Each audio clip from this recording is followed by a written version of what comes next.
There are people who do sales that is worth $100,000, $1 million using the strategy that I'm teaching. Seriously. If you have this picture with you, and because it took me years and years to figure this out to this clarity. So this is a model that we developed internally in our organization. What we call as, essentially, I tried to figure out the nutshell of what I learned from all these books and all the experience and some of the research that we did in different countries. The people from different countries have different cultures because I work with people in 14 countries now. And so from working with all of them, I'm bringing the nutshell of whatever the powerful strategies that is behind the scene for any sales conversation. So what is happening behind the scene is you come to the sales or enrollment conversation with integrity, with a lot of integrity. Integrity is being, in this case, integrity is believing in what you're saying, simply speaking, right? And when you truly, deeply believe in what you're saying, then what happens is your body and your mind, body and your mind will be aligned with your soul, and people start trusting you. And I'm going to demonstrate that in a second. So the second thing is strategic empathy. Second piece of this sales conversation, enrollment conversation, is strategic empathy. And when that happens, that is inside of you, you come to this conversation with strategic empathy, not just regular empathy, strategic empathy. And I will explain what I mean by that. And when you go through this training that I did on 4th week in our membership area, you will understand more deeply about what I'm talking about as well. The third thing about this is certainty. You come with a certainty that you can help this person. You understand this person's problem, this company's problem, the problem that they are trying to solve. And then that creates that certainty. That certainty will lead into some other actions as well. So what is happening in the client's mind is something different. So this is your mind. Your mind has integrity, strategic empathy, and certainty. In the client's mind, trust is built. And they are inspired and they will take action. So if I bring those two together, what happens is, let me bring those together. So when you have integrity, that is converted into trust into their world, because people start trusting you, right? Because you are speaking the truth, speaking your truth. Nobody has absolute truth, your relative truth, and you are aligned with your relative truth. And that is converted as trust to them. When you have strategic empathy, it is going to convert into inspiration for them. They are inspired. And then when you have certainty, when you are able to communicate that you're sure about this, you're not confused in this conversation. You might be confused in other places of your life. We are all confused in some capacity of your life. Probably some of us are, many of us are. But in this context, you don't have any confusion. You know that you could help them, help the company, help the organization, and then you have that certainty, they take action. That is what is happening in any sales conversation, anywhere in the world, any type of sales, right? So this is what the left side is what happens to you, right side is what happens to them. Okay, so basically in our protocol, there are only a few things. So I'm going to just revise this. Those people who are familiar, just revise this with me. So you connect with people, you build rapport with them, and there are extensive sessions that we did on how to build rapport. And the second thing is inspire them. This is what we talked about in a second, right? Because if you look at it, inspiration, you create strategic empathy to, you are strategically empathetic to them, so they're inspired. And so essentially you ask diagnostic questions, and you would see that with Lisa in a second. And if you don't know what it is, basically try to ask questions that identify the problems that they are facing, the challenges that they are facing. And then we would move to value questions. And this is, I mean, I put it like 3 times bigger. The reason is that's where the miracle happens. And you would see that in a second. And that's what we are going to focus on today, because if you know that value question piece, then you basically mastered sales.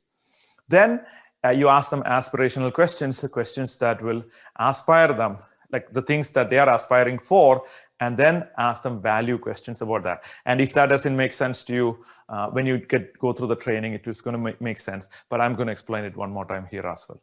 Then you talk about what are the intelligent actions that you could do. And then you basically convert them. The third final step, you summarize the idea and you invite them into what you're doing. So and you would make your expert recommendation of what they should be doing. And that is it. But again, everything except for value questions, let's hold for a second. But essentially what we are doing here is I'm going to stop sharing my screen and come back on video and share with you, what do I mean by these things? Like, when I say diagnostic questions and like aspirational questions, what does that even mean, right? So that's what I'm going to talk about like in the next slide, which is essentially diagnostic questions are the questions that talk about what do they want to avoid? What are the nightmares? What are the dangers, the fear, the problems, the things that they want to be away from? Right? We correspond that with our last session. In the last session, we spoke about curse stories. What is their curse story in their life? What is a curse story? And then what is their blessing story? The achieve. What's their vision? What do they want? What do they desire? What is their goal? And what are the things that they want to move toward? And then act or action, right? What are the things that they want to implement? What are the accountability pieces they want in their life? That's what you're asking. So diagnostic question is something that gets people to talk about what they want to avoid. And aspirational questions are questions that would help them to find what they want to achieve or share that with you. But that's not enough. Remember, I spoke to you about value questions. And for that, I'm actually coming with a very technical image here. Do you see my technical image here? Yeah. So technical image with potato in a gold thing. I had to like really work hard to come up with this concept. Took like 5 years of research to find this out, but I'll share it with you. So this is the story that I would like you to remember. This, if you know this thing, then you know sales. You basically you could basically master sales with this one concept. So here is the idea. There was a man who was trying to mine gold, and he couldn't come up with the gold, and he couldn't find gold, and he was working really hard, and he was not able to find gold for decades. And then after some time, what happened was he spent in an Australian forest. He was looking for doing mining and all kind of stuff. 15 years later, 20 years later, he found some gold, and he has a big box of gold. And he's carrying this gold, walking through this forest, and he is so hungry, tired. He didn't have water or anything. And he asked this Aboriginals in Australia, hey, can you guys give me some food?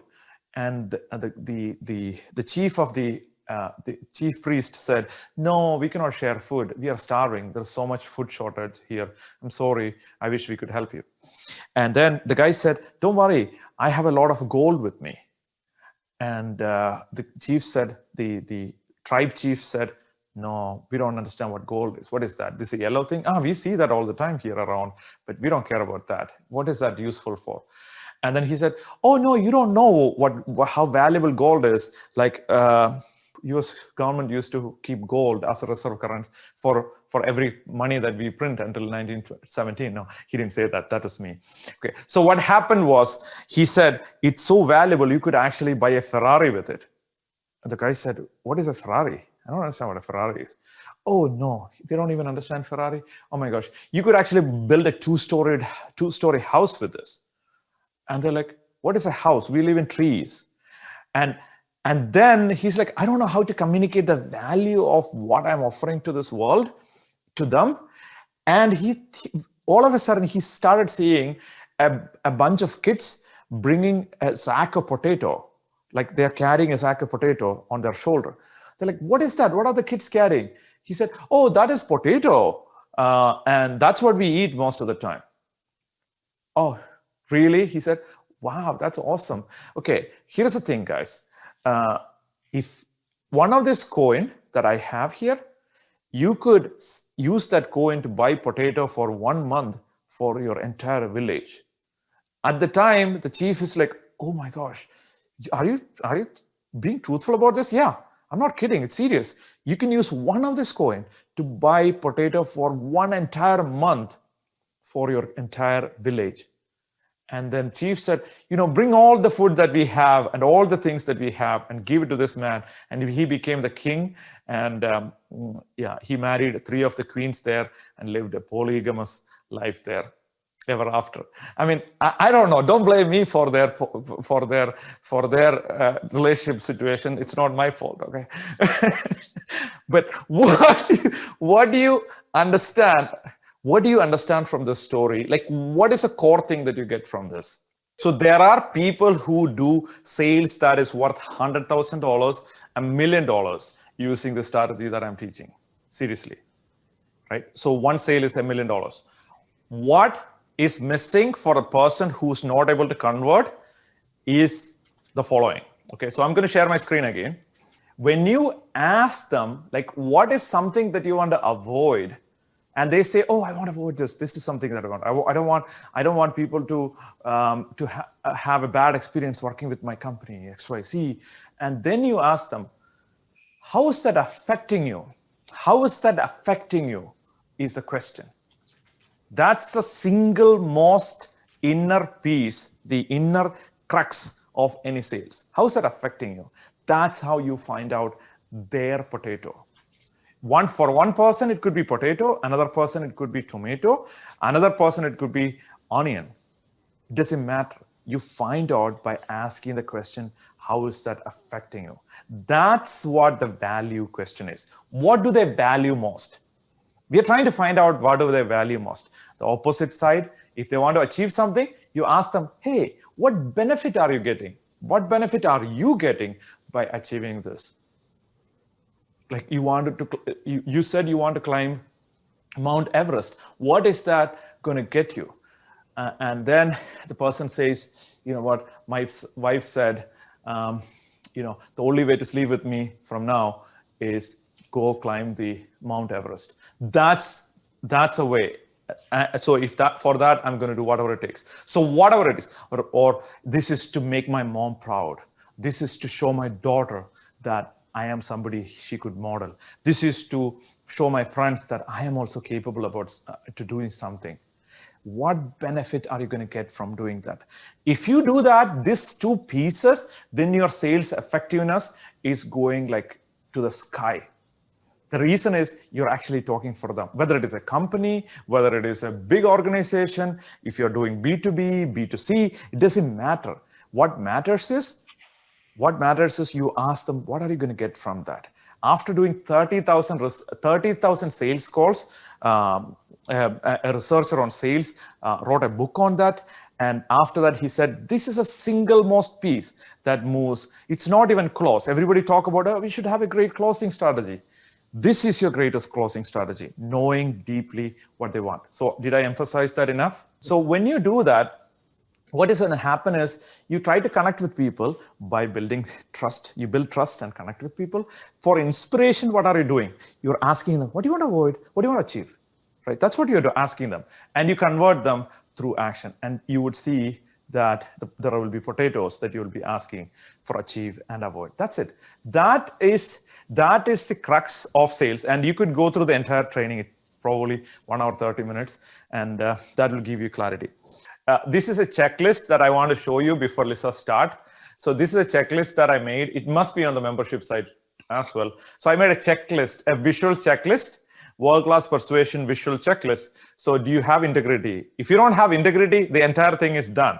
You will not be able to sell anymore, right? So print this out. If you don't find it, just reach out to my team. But print this out.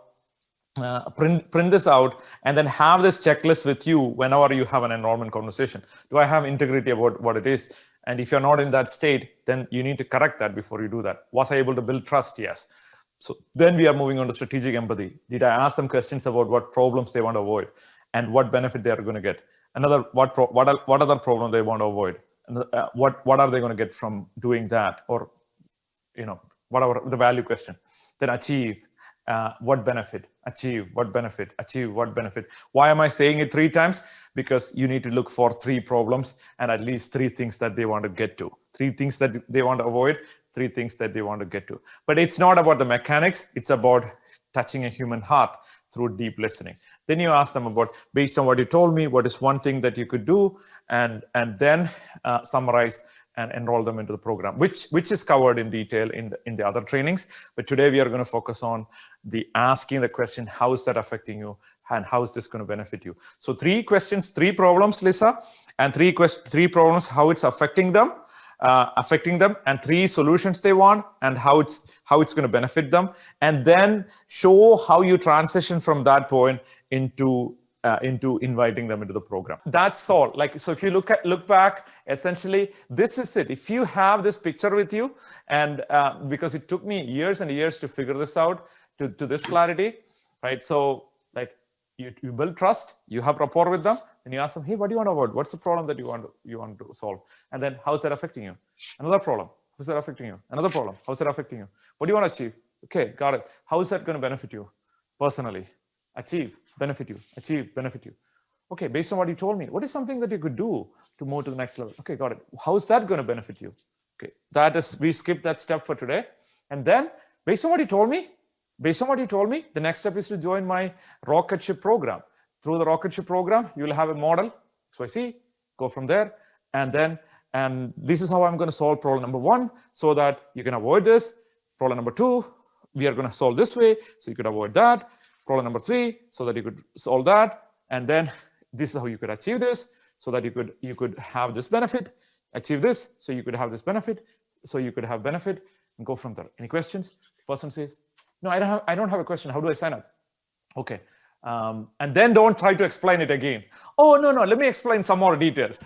No, they said, how do I sign up? You tell them, okay, what's your credit card number? This thing, and then I'll set up next steps. This is it, done. If they say, I have a question, how much is the price? They're like, you explain to the price and go from there. All those details are covered in the membership program. That's it for today. That's all I have to say about that.